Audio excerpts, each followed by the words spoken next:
Well, hello YouTubers, hello Facebook people, hello Twitter people, and hello LinkedIn people. This is Bob Hickman. It is so good to be back with you. Well, I promised you guys last week, I said we have a video coming about the Lucky Buddha, and here we are. As you see behind me here, we have a statue of the Lucky Buddha. In fact, I'm going to pick him up and bring him a little closer so you can see him. This is you may be familiar with this Buddha. This is the Buddha you often see in the Chinese restaurants. You know, the big one sitting on the counter when you go in the restaurant and they say, rub his stomach. Well, you know, I used to see this when I was a kid, these type of Buddhas, and I used to think, oh, that's just a myth.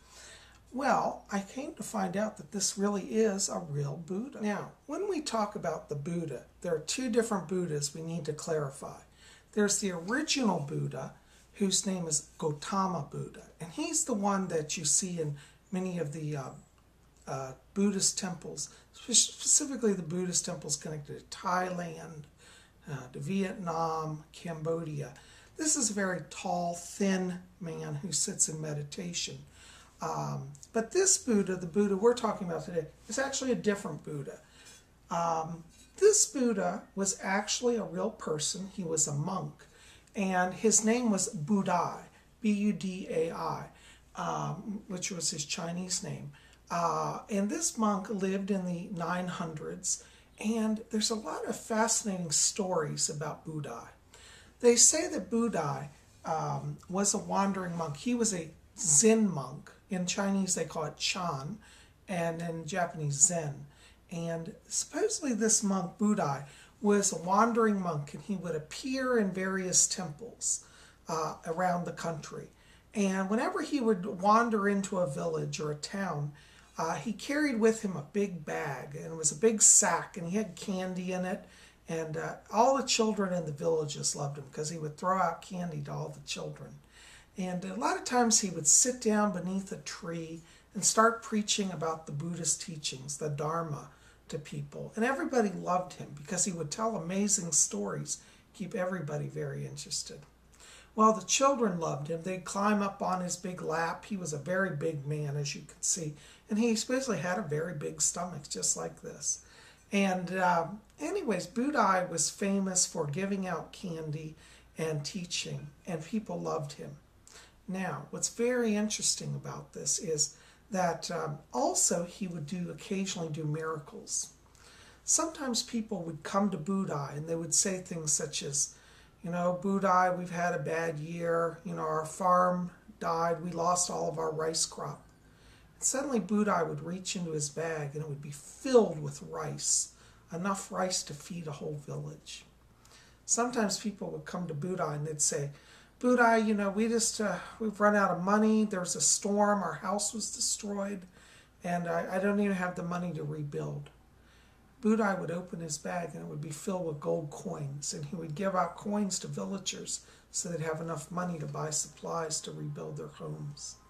So Budai did a lot of amazing, fascinating things. Now, as you can see, this is my Budai statue, and I love this statue. This dates from around the 1950s. It's made of porcelain, and the robe is painted in yellow. Yellow was a sign of royalty and power in ancient China. And on the back it has symbols that are painted for good luck and happiness and blessings. Now, Budai, you always notice that he's smiling. I think you can see his face here. And he smiles and he's laughing. His Chinese name he's also called by is Mi Lo Fo, which means Big Belly Buddha. And he's oftentimes referred to as the Laughing Buddha or the Happy Buddha. And I love him. You know, this Buddha, I like him because he reminds us that when life gets stressful, sometimes you just got to laugh and let it all go and just not get so worried. Budai teaches us not to take ourselves so seriously and to have fun along the way in our spiritual journey. Now, I've been collecting Buddha statues for about 20 years. The first time I saw one of these statues, I just fell in love with it and I had to have it. And I bought this statue a few years ago at an estate sale. And as I said, it's from around the 1950s. It's getting harder these days to find porcelain Buddha statues. So if you find one, you should definitely purchase it if you're so inclined. Because I found with these statues, if you see one that you like and you don't get it, you probably won't find it again. So whenever I see one that I like, I buy it. And usually they're not very expensive, but they bring me a lot of happiness. You know, Budai's big smile and his laugh is contagious. So whatever you're feeling down, if you look at him, you can't help but laugh. Now, you know, as I said, I've been collecting these statues for about 20 years. So I'm going to show you a few pieces from my collection. So, come on along.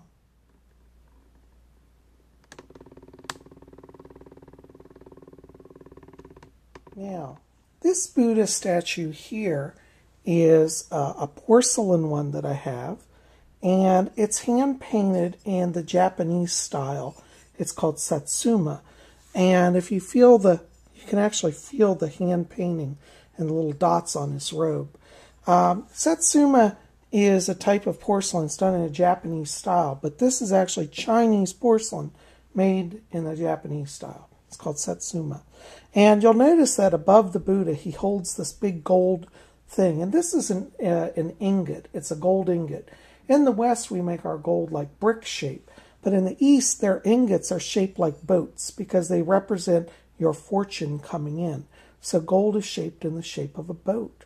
So this is a Buddha that brings prosperity. And he says, money is not far away. This other little Buddha here you can see, he's also a prosperity Buddha, and he's made out of a jade resin mix. A lot of times they'll sell green statues and they'll say they're jade, but what they actually are is they take jade and they powder it and then they pour it into a liquid so that you get the green color. And it's a mixture of resin and jade. But this is a wonderful one. And you'll notice how he has the big coin down here. Remember the I Ching video I did? Well, there's him carrying a coin. So this Buddha, as you can see, is happy and smiling. And he's carrying his coin. He also carries on his back the big bag. Remember I told you about his bag? Well, as you see here, this is the bag he carries. Interestingly, in Japanese, this Buddha is named Hote. Hote means cloth sack. This Buddha, by the way, that we're talking about here, Budai or Hote, it's the same person, just different name. They are also known across 3 different religions. You'll discover Budai in Buddhism, of course, but he's also in Shinto as one of the 7 lucky gods. And in Shinto, he's named Hote. And he's also known as Budai and honored in Taoism. So this Buddha crosses a lot of religious lines. Between Buddhism, Shinto, and Taoism, you can find him. He's popular throughout the East. Now, we have, I've got a lot of different Buddhas here. This is another one that's done in a jade mix. It's got jade in it. It's beautiful. You can see the beautiful green and white. And this Buddha is carrying, it looks like his bedroll, which is rolled up around his neck. He was a traveling monk. This is a statue that would be used if you were, for example, going to do a trip, because he's ready to travel. So you would pray for him to help you on a trip. Buddha is also great for travel as well as wealth. In fact, people pray to Buddha for really almost anything. He's very liberal. And you don't even have to be Buddhist. He likes to help anybody who comes to him. Now back here is another one of my statues. This is another wealth-giving one. And you can see him sitting on his throne here. Sometimes you'll see the Buddhists have in their hand a thing that looks like a kind of a hammer or something. That's called a wish-fulfilling scepter. It's almost like a magic wand. And he holds that there in his hand. And basically, whatever the Buddha taps with that scepter, it means that a wish will be granted. So this is a Buddha that you would use for if you need a wish for anything in your life. He has over in his other hand some prayer beads here that you can see, a rosary for chanting, always reminding us to keep our spiritual focus. I just love it. And you can see, of course, he's smiling and happy.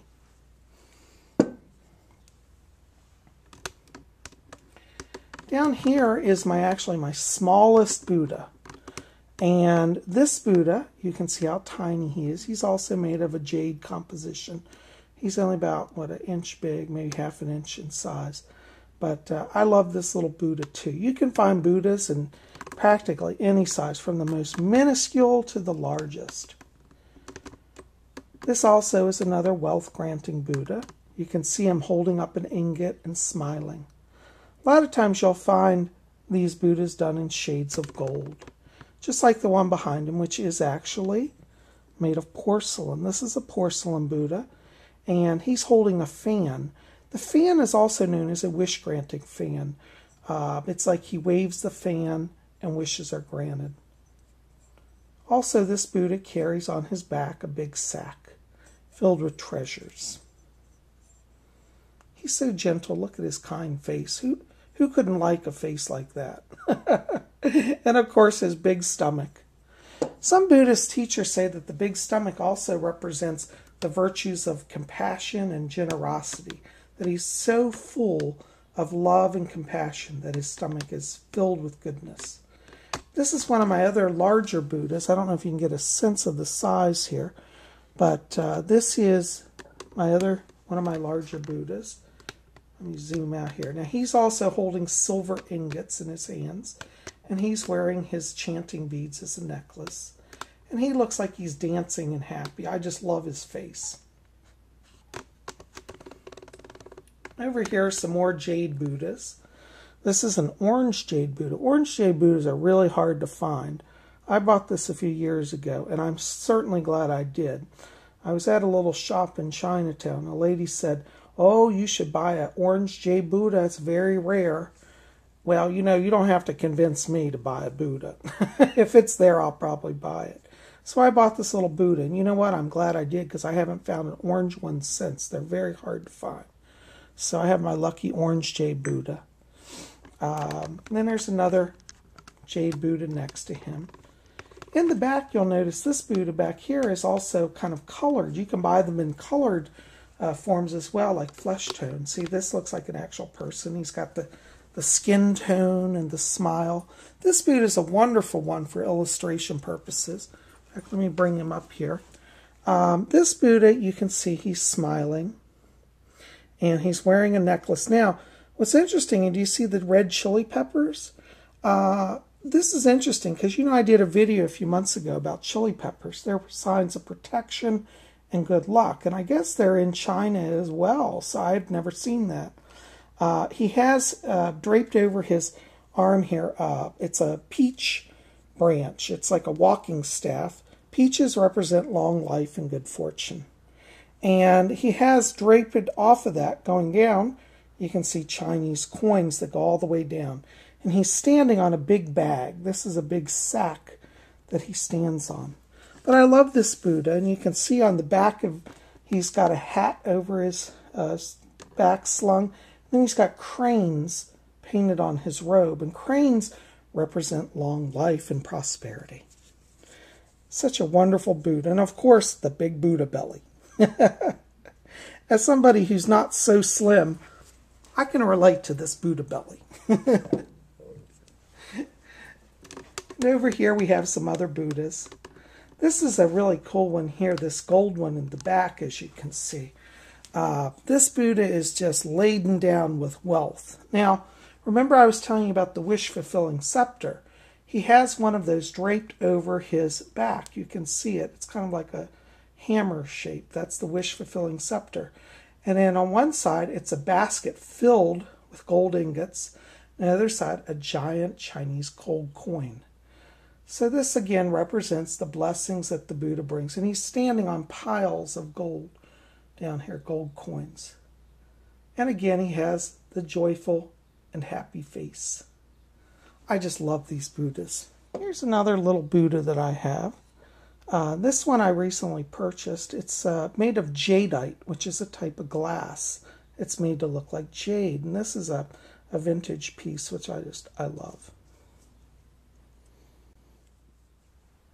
Now, for those of you who are saying, well, Bob, how can I work with this Buddha? Are there any special requirements?